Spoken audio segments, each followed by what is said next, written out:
Ladies and gentlemen, the next agenda, our brother and sister Nui Pondok Pesantren and Uriyatul Ulum Asy-Syafi'iyah are going to continue to the Harlah Pondok Pesantren and Uriyatul Ulum Asy-Syafi'iyah. Speech in this case will be delivered by Tuan Guru Haji Muhammad Husairi, Kiha MPDE.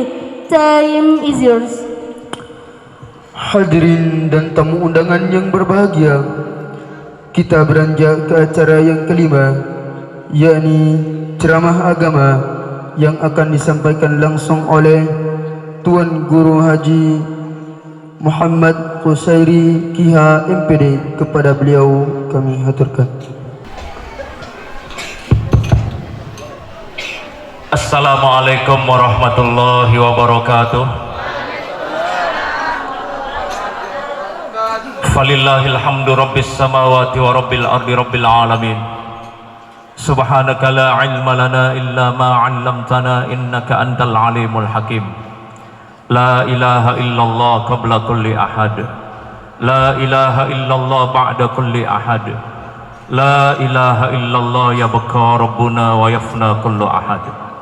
Bismillahi ma syaa Allah la yasuqul khaira illallah. Bismillahi ma syaa Allah la yasrifus su'a illallah. Bismillahi ma syaa Allah ma kana min ni'matin faminallah. Bismillahi ma syaa Allah la hawla wa la quwata illa billahil aliyil azim. Segala puji hanya milik Allah subhanahu wa ta'ala yang menggenggam langit dan bumi beserta segala isinya, yang menghidupkan dan mematikan manusia, yang senantiasa mencurahkan nikmat dan karunia-Nya kepada kita semua. Semoga dengan nikmat yang Allah berikan kepada kita, kita menjadi hamba-hamba Allah yang pandai bersyukur. Wa qalilum min ibadiyas syakur. Wa qala aidan fa bi ayyi ala'i rabbikuma tukadziban. Salawat serta salam kita aturkan kepada junjungan alam Nabi kita, Nabi besar Muhammad sallallahu alaihi wasallam. Allahumma salli ala Sayyidina Muhammad wa ala ali Sayyidina Muhammad. Yang sama-sama kita hormati pimpinan Pondok Pesantren Riyadul Ulum, akhinal kiram Al-Ustadz Amiruddin SPDI, dan para tuan guru yang tidak bisa saya sebutkan satu persatu namanya di tempat ini. Semoga Allah meridhai kita semua, memberkahi pertemuan kita, dan mengampuni dosa-dosa kita. Qala Allah Ta'ala fi kitabihil karim, a'udzu billahi minasy syaithanir rajim. Bismillahirrahmanirrahim. Ya ma'syarul jinni wal insi in istata'tum an tanfudhu min aqtaris samawati wal ardh fanfudhu la tanfudhuna illa bisultan. Wa qala aidan inna fi khalqis samawati wal ardi wa ikhtilafil lail wan nahari la ayatin li ulil albab alladhina yadhkuruna Allaha qiyaman wa qu'udan wa 'ala junubihim wa yatafakkaruna fi khalqis samawati wal ardi rabbana ma khalaqta hadha batila subhanaka faqina 'adzaban nar. Wa qala aidan innama yakhshallaha min 'ibadihil 'ulama innallaha azizun ghafur. Wa qala an-nabiy sallallahu alaihi wasallam man salaka tariqan yaltamisu fihi ilman sahhalallahu lahu tariqan ilal jannah. Wa qala aidan man kharaja fi talabil ilmi fahuwa fi sabilillah hatta yarji. Atau kama qala an-nabiy sallallahu alaihi wasallam. Izin saya keluar dari podium, ada guru-guru tiang di belakang. Ada dua tema yang menjadi renungan kita pada siang hari ini, Harlah ke-10 dan Haul Masyaikh, dan membumikan tradisi pesantren dalam membangun generasi religius dan negarawan. Di dalam Al-Quran, Allah meliris tiga manusia yang tidak pernah takut kecuali kecuali pada Allah. Siapa di antara mereka? Yang pertama adalah para ulama, yang kedua adalah para aulia Allah, yang ketiga adalah orang-orang yang istiqomah.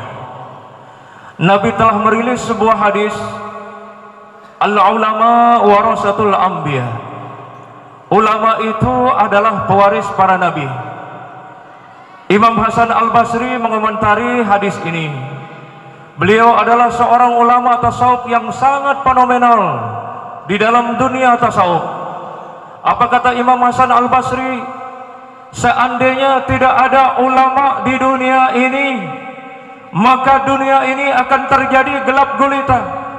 Bahkan kalau tidak ada para ulama-ulama di dunia ini, dulu akan diluluhlantahkan dan dihancurkan bumi ini oleh Allah. Kenapa? Karena para ulama itu menjadi pilar-pilar dunia ini. Di Lombok banyak ulama-ulama. Kita mempunyai pulau kecil, tapi ulamanya ribuan. Dan berkat kehadiran para ulama-ulama inilah Lombok ini menjadi tegak. Walaupun sempat kita diguyur dengan gempa bertubi-tubi. Dalam sejarah gempa yang terjadi di dunia, bahwa Lombok ini yang paling lama digetarkan. Tapi alhamdulillah, Lombok kecil, gunungnya tinggi, tetapi masih kita nikmati keamanan dan kedamaian. Apa sebab? Karena di setiap pelosok-pelosok dibangkitkan oleh Allah seorang ulama yang doanya mampu menembus pintu-pintu langit dan menggetarkan arsy-Nya Allah Subhanahu wa taala. Maka dengan demikian, kita yang hidup, yang menjadi rakyat biasa, yang menjadi orang-orang biasa ini, karena doanya para ulama, maka tegaklah bumi ini. Nabi mengatakan ada empat pilar dunia. Yang pertama, ilmunya para ulama. Yang kedua keadilan para pemimpin. Dan yang ketiga, kedermawanan orang-orang kaya. Dan yang keempat, doanya orang-orang miskin. Nomor urut pertama di dalam hadis ini, bahwa ulama, dengan adanya ulama, kata baginda Rasulullah SAW, dunia ini menjadi kokoh dan tegak. Makanya ada riwayat mengatakan, jikalau para ulama meninggal dunia, itu alamat bumi ini akan mati. Kenapa mati? Karena akan banyak terjadi bencana-bencana di dunia ini. Kejahatan akan bertubi-tubi di dunia ini. Kenapa? Karena pilar ulama, pilar dunia ini satu persatu diambil oleh Allah. Dan tanda bumi ini akan mati ketika para ulama sudah banyak yang wafat. Maka hari ini kita mengenang bagaimana perjuangan guru-guru kita. Di Lombok ada Tuan Guru Umar Kelayu, ada anaknya Tuan Guru Badrul Islam, ada anaknya Tuan Guru Ahmad Ratetet, ada murid beliau Tuan Guru Saleh Hambali, ada murid beliau juga Tuan Guru Ibrahim Khalidi, dan banyak termasuk di Ketak Tuan Guru Lopan, dan banyak tersebar murid-murid beliau. Dengan adanya murid-murid beliau ini, estafet keilmuan Tuan Guru Umar yang tersebar di sepulau Lombok ini, kita menyaksikan bagaimana Lombok ini penuh dengan kedamaian dan keamanan. Dan itulah yang ditancapkan oleh ulama-ulama kita, bagaimana melahirkan kedamaian. Ternyata intisari dari kedamaian di bumi ini, tegaknya suatu bangsa, tegaknya suatu negara, karena adanya ulama. Kalau tidak ada ulama, maka dunia ini akan berantakan, dunia ini akan hancur, dan musibah demi musibah akan terjadi di alam semesta ini. Lalu yang kedua, kata baginda Rasulullah SAW, tegaknya dunia ini adalah keadilan para pemimpin. Kalau pemimpin-pemimpin kita, mulai dari pusat sampai bawah, itu menegakkan keadilan, maka rakyat pun akan makmur, akan nyaman dan tenang. Makanya Nabi mengatakan, di tangan dua manusia itulah baik buruknya satu bangsa, baik buruknya satu negara. Yang mana yang dua? Ala wahyal ulama wal umara. Dua ini bergandengan, ulama dan umara. Kalau ulama dan umara sejalan di atas muka bumi ini, para umara-umara tidak meninggalkan ulama, maka insya Allah kemakmuran di segala aspek kehidupan, bidang ekonomi maju, di pendidikan maju, kesehatan maju, di politik bagus semuanya. Kalau kemudian umara berdampingan dengan ulama. Tapi kalau para pemimpin jauh dari para ulama, maka Allah menurunkan 3 bencana besar di atas muka bumi ini. Yang pertama, kata Allah Subhanahu wa taala, disebutkan di dalam hadis qudsi, ketika para pemimpin, para masyarakat jauh daripada ulama, maka yang terjadi, maka Allah Subhanahu wa taala akan mencabut keberkahan di bumi ini. Bis tercabut keberkahan sida-sida Allah. Apa itu berkah? Al-barakatu ziyadatul khair atau istimrarul khair. Berkah itu bertambahnya kebaikan-kebaikan. Jikalau kemudian banyak orang yang tidak cinta kepada ulama, tidak sayang kepada ulama, tidak senang dengan orang alim, maka Allah akan mencabut keberkahan di bumi ini. Kalau dicabut keberkahan ini oleh Allah, maka semua panas terjadi di mana-mana. Aten manusia bangkal, pikiran manusia seda, akhlak manusia gerau. Kalau kemudian berkah itu dicabut, maka sebelum terjadi berkah itu dicabut, maka sering-seringlah menghaulkan para ulama, sering-seringlah ingat orang alim, sering-seringlah ingat guru-guru kita, karena dengan jasa mereka bumi ini menjadi terang benderang, karena mereka adalah pewaris-pewaris para nabi. Nabi telah mendahului kita, sahabat telah mendahului kita, tabi'in telah mendahului kita. Maka Allah bangkitkan dari setiap kurun ulama-ulama yang menjadi penegak di bumi ini. Maka kata ulama hikmah, setiap orang ada masanya dan setiap masa ada orangnya. Jangan berkecil hati dengan tempat yang kecil ini. Tempat yang kecil akan bisa melahirkan orang-orang besar. Tapi tempat yang kecil akan bisa melahirkan orang-orang jenius. Sering saya katakan, walaupun tempat ini kecil, tapi jadikan otak-otak anak kita London, dan hati mereka adalah tertaut di Ka'bah. Boleh kita di tempat dusun, tetapi hati otak kita berlian, hati kita tulus, hati kita reda, hati kita tawakal. Maka kelak di kemudian hari, pondok pesantren yang di Riyadul Ulum ini insya Allah akan tersebar di bumi Lombok ini.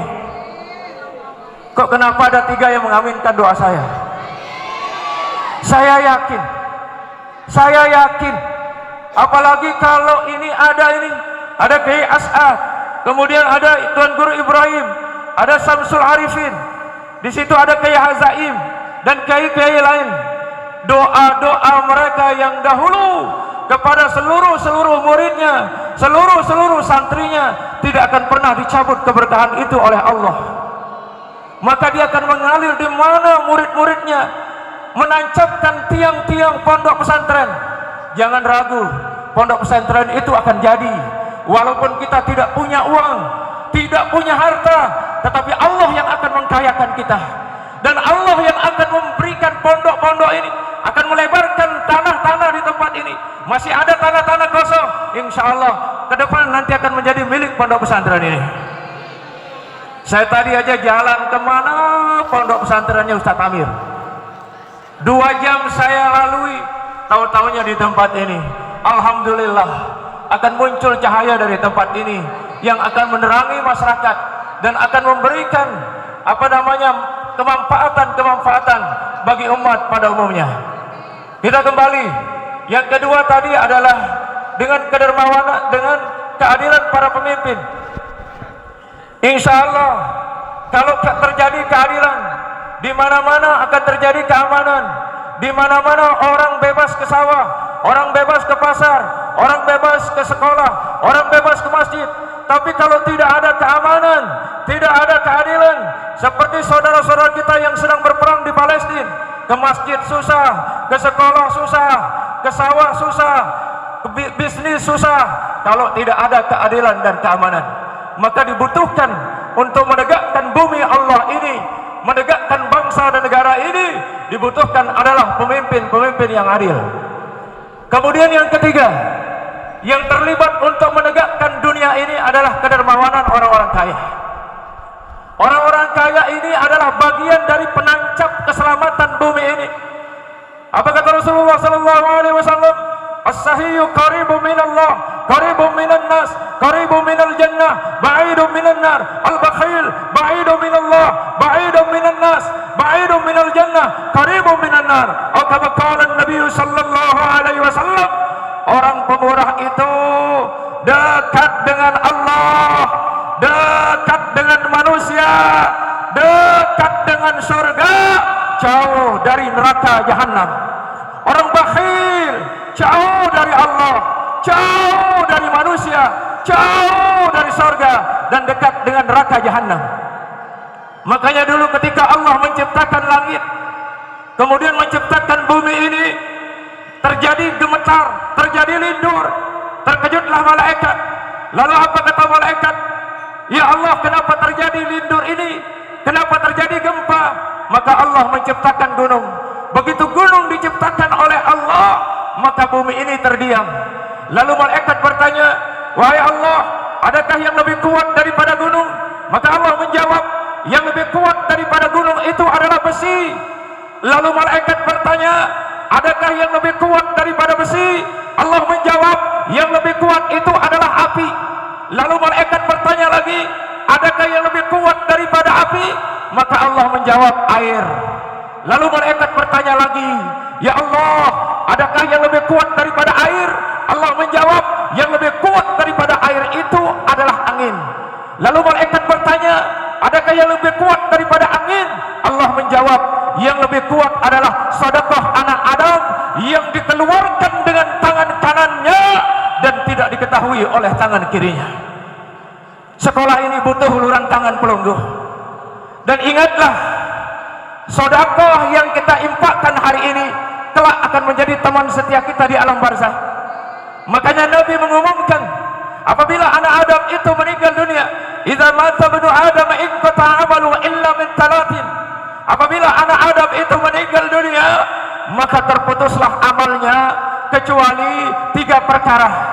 Si pertama adalah sedekah pelungguh, si kedua adalah ilmu yang pelungguh tuntut, yang ketiga adalah doa anak-anak yang soleh. Inilah yang menjadi teman kita ketika nanti kita sudah tidak ada di muka bumi ini, kita sendirian di alam barzah. Makanya kubur mengumumkan kepada kita semua, ana baituz zulma, saya ini adalah rumah kegelapan. Maka kalian bawa cahaya, bawa penerang. Dengan apa kata kubur? Kalian banyak salat di atas muka bumi ini. Makanya Nabi mengatakan, nawwiru buyutakum bis-salah wa qiraatil Qur'an. Atau kama qala Nabi sallallahu alaihi wasallam, terangilah rumah-rumah kalian di dunia ini, kemudian kuburan, kemudian rumah kalian di akhirat itu dengan apa? Dengan salat dan bacaan Al-Qur'an. Lalu kubur juga berpesan kepada kita semua, saya ini adalah rumah kesendirian. Maka bawalah teman kalian. Ternyata teman yang diinginkan oleh kubur, bagaimana nanti kita meninggal dunia, tidak ada siapa-siapa kecuali kita sendiri. Di dunia kita sakit, banyak orang yang jenguk kita. Di dunia kita meninggal dunia, banyak orang yang mengantarkan kita, banyak yang berduka kepada kita. Tapi ketika kita di alam barzah, di mana kita sendirian di situ, maka tentu butuh pertolongan dan butuh teman. Apa teman kita supaya ramai kata kubur itu? Teman pelungguh adalah bacaan Al-Quran.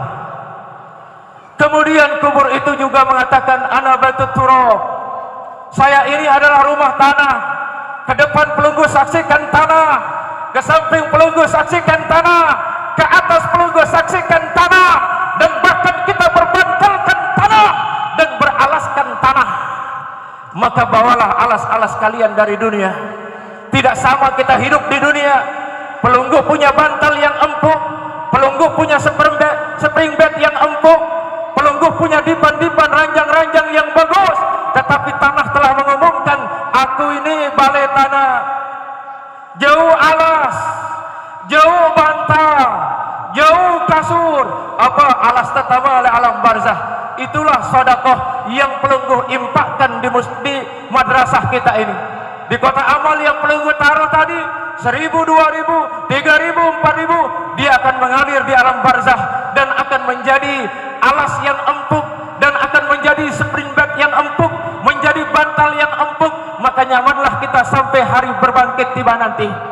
Jangan pernah pelit, jangan pernah takut bersedekah. Tidak ada sejarahnya orang yang bersedekah itu akan miskin. Ndek nara dengan si bersedekah, si nyumbang akan miskin. Justru Allah berjanji akan melipat gandakan setiap amal-amal yang pelungguh impakkan, baik di musalla, di madrasah, di masjid. Ketahuilah bagaimana anak-anak pelungguh di tempat ini. Nabi berpesan kepada sahabat beliau, ada Abdullah bin Mas'ud, kemudian ada Abu Zar Al-Ghifari.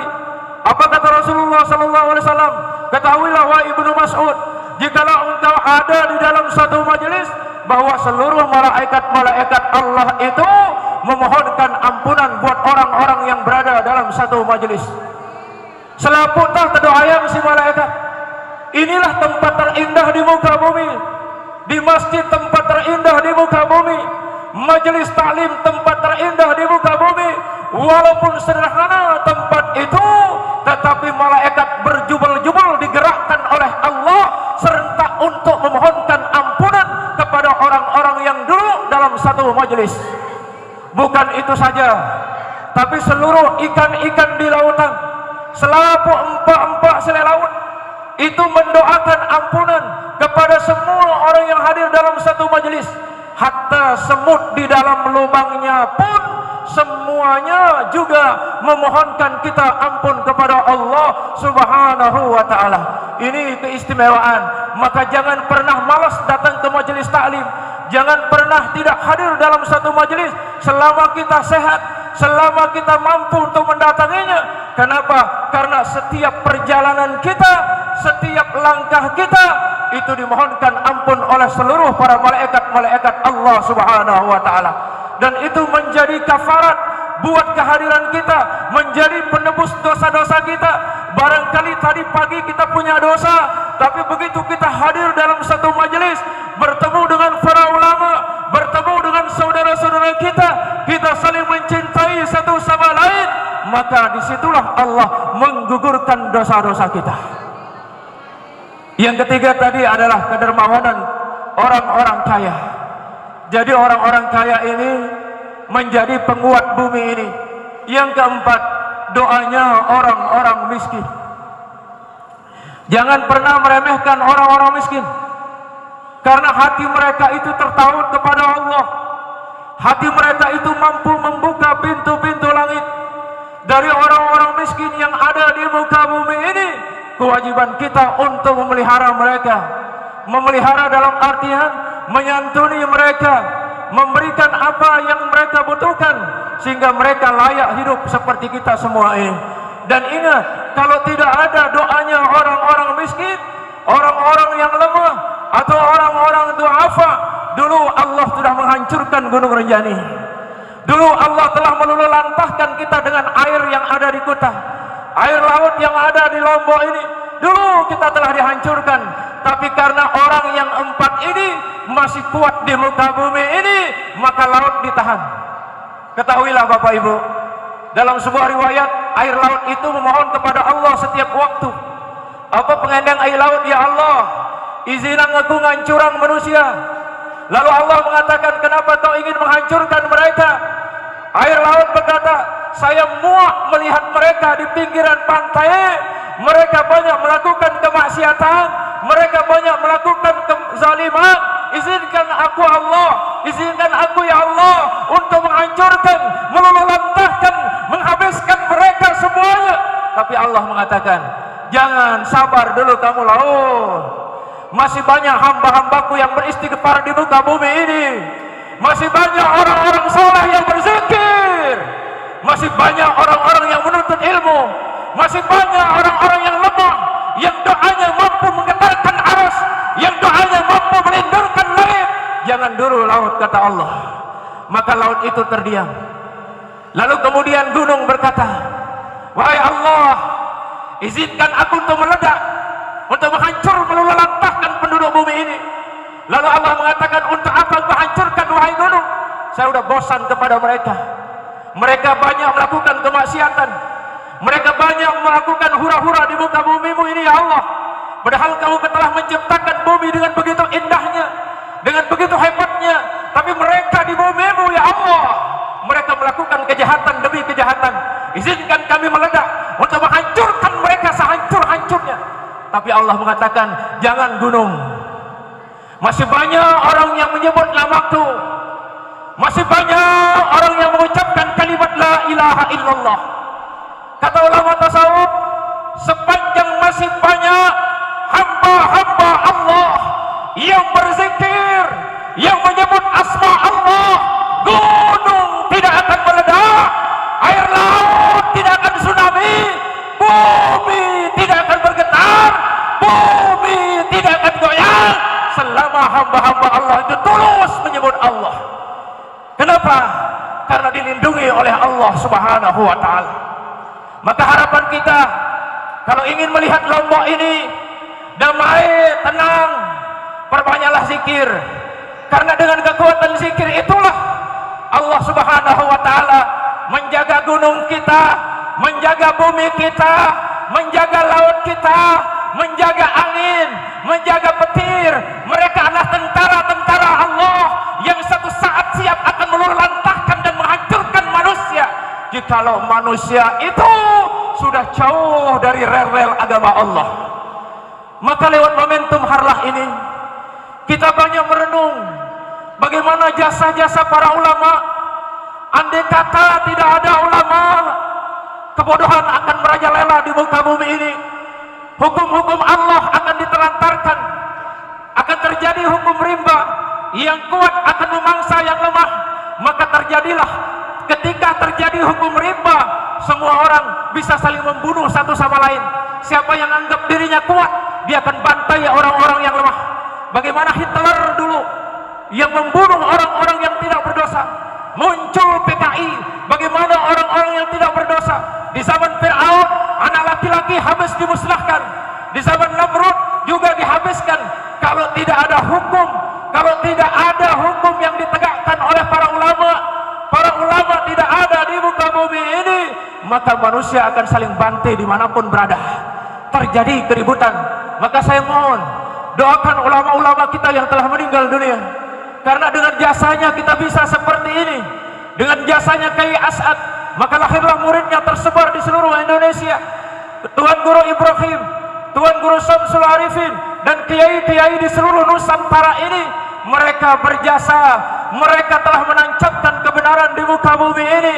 Mereka telah menatapkan kebenaran, mereka telah menancapkan kedamaian di muka bumi ini.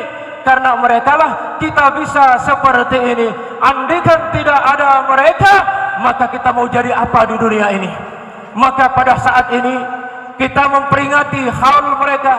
Mudah-mudahan anak cucu kita, generasi kita yang akan datang bisa mewarisi keilmuan-keilmuan dari guru-guru kita, daripada kiai-kiai kita, daripada ustadz-ustadz kita, sehingga kita menjadi penerus estafet perjuangan mereka, supaya bumi ini terus-menerus dijaga dengan orang-orang yang berilmu.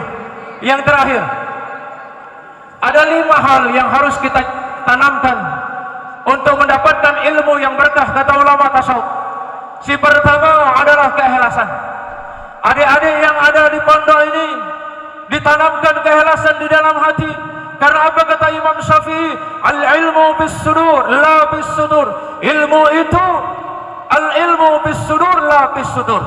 Ilmu itu di dalam dada, bukan ada di dalam kertas. Muna masile lembaran-lembaran kertas, muna masile lembaran-lembaran konsep. Dia aran ilmu, kata Imam Syafi'i. Lagu menuah li aten manusia, ilmu ini bembeanangnya. Nalik puncak gunung, dia akan dibimbing oleh ilmu itu. Al-ilmu harisun, ilmu itu penjaga. Al-ilmu nurun, ilmu itu adalah cahaya. Kalau ilmu itu sudah bersemayam di hati manusia, maka orang itu akan terjaga dengan ilmu itu sendiri. Kenapa banyak orang yang keluar dari rel ilmu? Karena ilmu itu tidak mampu menjaga dirinya. Maka kata ulama, keikhlasan itu yang pertama menjadi modal kita untuk meraih ilmu. Yang kedua adalah kesabaran. Yang ketiga adalah keistiqomahan. Dan yang keempat adalah kesyukuran. Yang kelima adalah tawakal. Si pertama, modal untuk meraih ilmu adalah ikhlas. Tanpa keikhlasan, bangunan-bangunan ini tidak akan terjadi. Kenapa? Karena setengah hati nanti dia membangun. Ah, malas saya, ah, abot saya, ah, bosan saya, maka tidak akan terjadi bangunan di tempat yang sangat jauh ini. Tapi karena ada modal keikhlasan, yakin bahwa Allah yang menentukannya, kita hanya bercita-cita, kita hanya bisa merangkai, tetapi Allah lah yang menentukan cita-cita kita, dan akhirnya terbukti tempat ini berdiri bangunan walaupun jauh dari keramaian. Kenapa? Karena ada keikhlasan. Mundenara keikhlasan bubar waskena ini. Betul. Ini yang 10 tahun. Karena ketika kita membangun ini tidak semudah membalik telapak tangan, cacian demi cacian itu kita hadapi.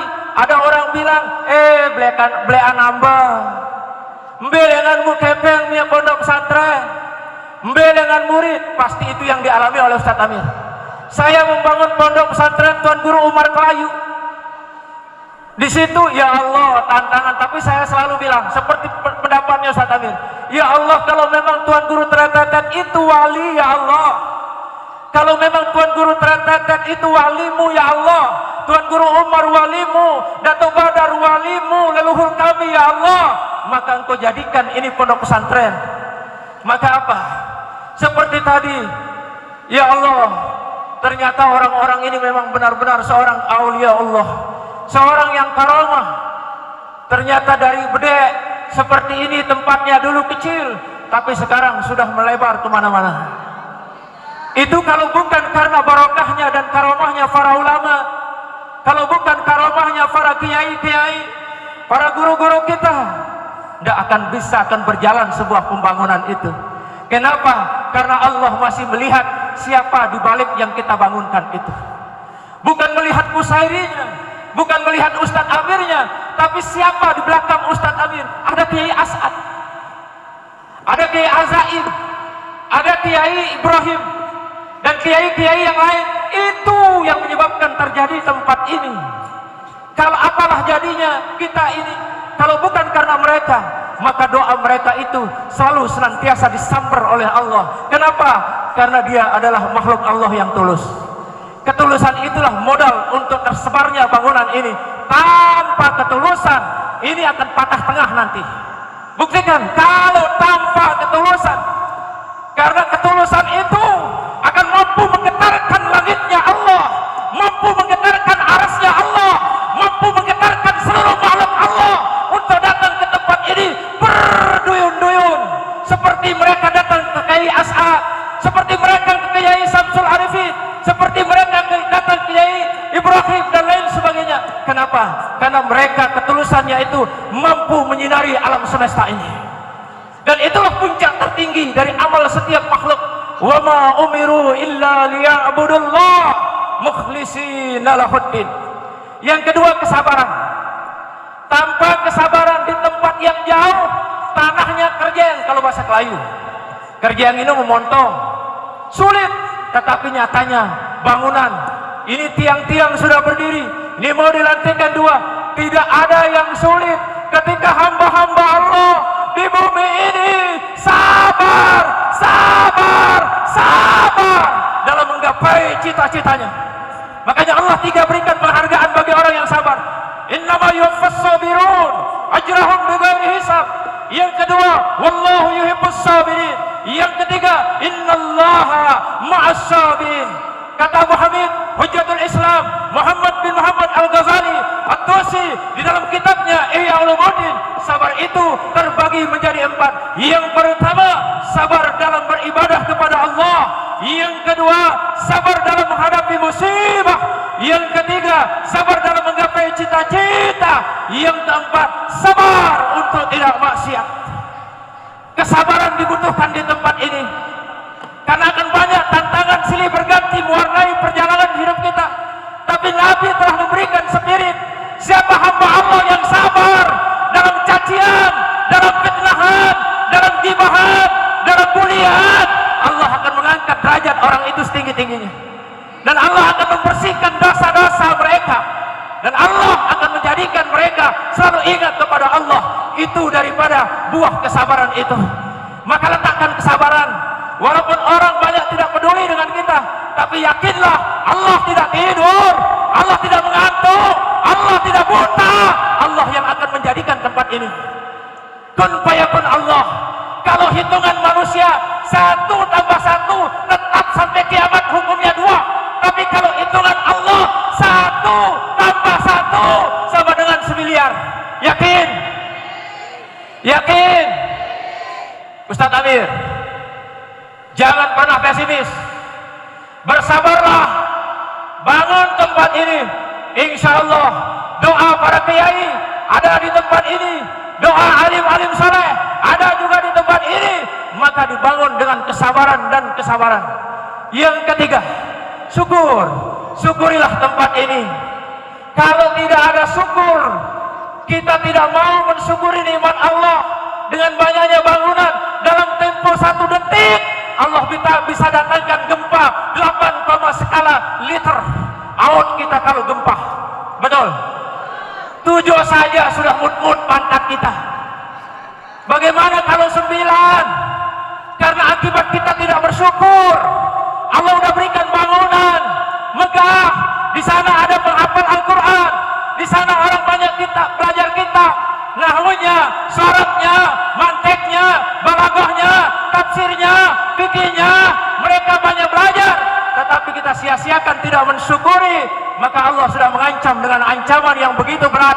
Wala in kafartum inna adzabi lasyadid. Kemudian yang keempat, istiqomah. Ini yang berat.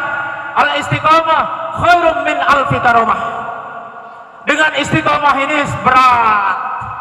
Udah jadi bangunan, kadang lemas kita. Banyak santri, kadang muncul abot. Yang namanya hati ini kan berbolak-balik. Makanya Nabi mengatakan tidaklah dikatakan hati itu kalau tidak berbolak-balik.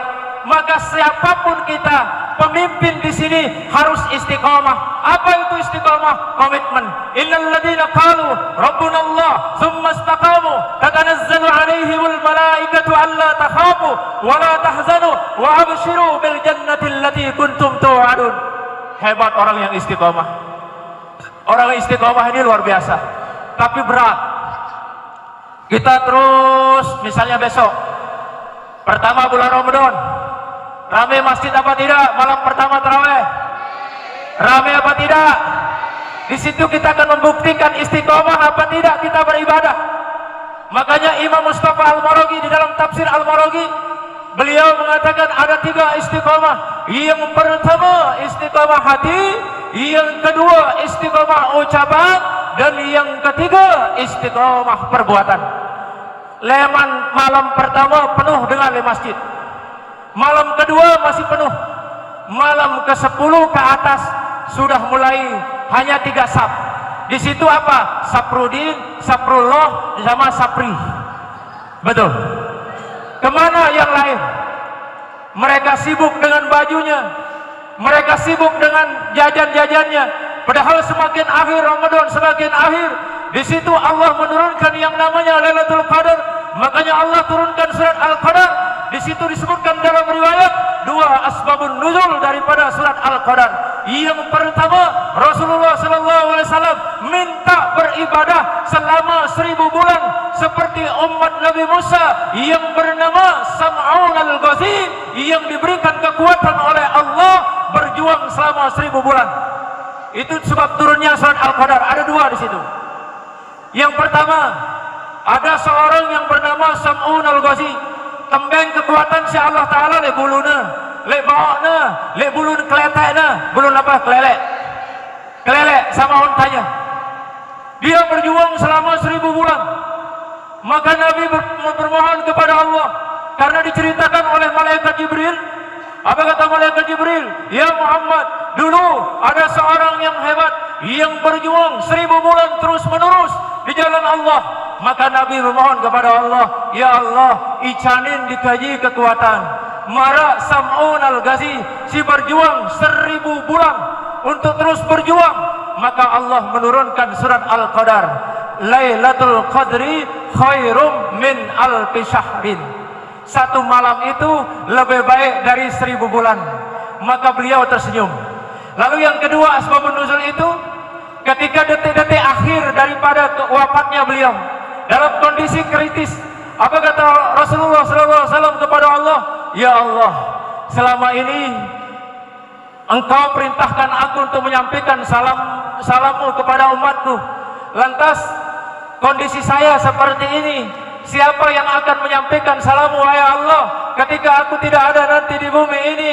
Maka Allah menjawab, aku akan mengutus malaikat untuk menyampaikan salamku, dan dialah yang akan menyampaikan salam itu kepada umatmu. Maka diturunkan oleh Allah ayat selanjutnya, tanazzalul malaikatu warruhu fiha biidzni rabbihim min kulli am salamun hiya hatta matla'il fajr. Yang terakhir tawakal. Setelah melalui proses ikhlas, sabar, diuji, dibuli, difitnah, digibah, kemudian kita istiqomah terus menerus, kemudian bersyukur kepada Allah atas karunia yang Allah telah berikan. Rabbi auzi'ni an ashkura ni'mataka allati an'amta alayya wa ala walidayya wa an a'mala salihan tardahu wa adkhilni bi rahmatika fi ibadikas salihin. Doa Nabi Sulaiman alaihissalam bermohon kepada Allah supaya diberikan ilham untuk mensyukuri karunia-karunia yang diberikan oleh Allah. Yang terakhir adalah tawakal. Tawakal bergantung kepada Allah. Ustaz Abir, walaupun ada orang-orang yang menolak proposal pelunggu, kalau umpamanya minta surat ke sana kemari, jangan bingung-bingung Ustaz Abir, jangan bingung-bingung para tuan guru. Allah telah membuka jalan bagi para tuan guru. Allah telah membuka jalan bagi para ustaz. Allah telah membuka jalan bagi para kiai, dan Allah telah membuka jalan bagi orang-orang yang baik.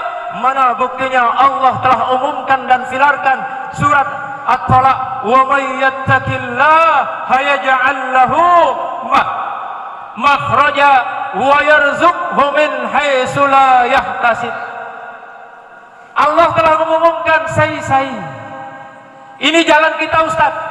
Karena kita bukan jadi dewan, kita bukan orang pemerintahan, tetapi Allah akan selalu membuka jalan-jalan yang sulit, jalan yang berduri, jalan yang bergelombang, jalan hutan-hutan, jalan bukit-bukit, jalan gunung-gunung. Allah hancurkan jalan berduri itu, hancurkan jalan berbukit itu, hancurkan kebun-kebun pedas itu. Kenapa? Adanya cahaya takwa. Bagi para ustaz, tidak usah risau, galau jangan, apalagi stres. Allah lebih hebat dari segala jabatan di atas muka bumi ini. Tabarakalladzi biyadihil mulk wa huwa ala kulli syai'in qadir. Maha suci Allah.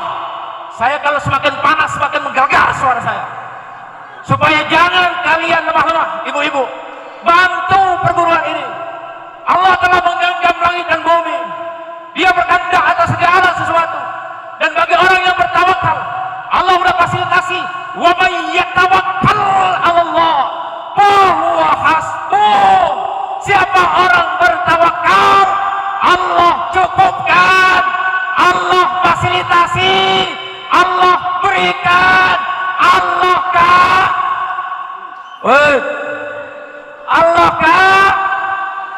Terima kasih atas segala perhatian. Burung Irian, burung cendrawasih, sekian dan terima kasih. Kalau ada jarum yang patah, jangan simpan dalam laci. Kalau ada kata kusari salah, jangan laporkan sama Pak Polisi. Assalamualaikum warahmatullahi wabarakatuh.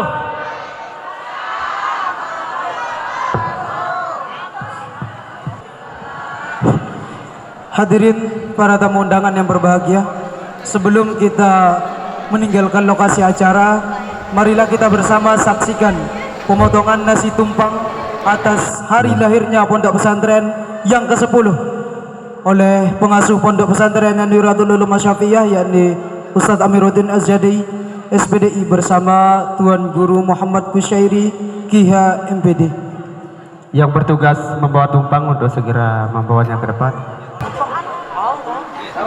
Mabruk alfa mabruk alaika mabruk مبروك ألف مبروك عليك مبروك مبروك ألف مبروك يا ميلادك مبروك semuanya tepuk tangan. مبروك Alfa mabruk عليك مبروك مبروك ألف مبروك عليك مبروك مبروك ألف مبروك يا ميلادك مبروك Selamat ulang tahun, semoga berkah turun.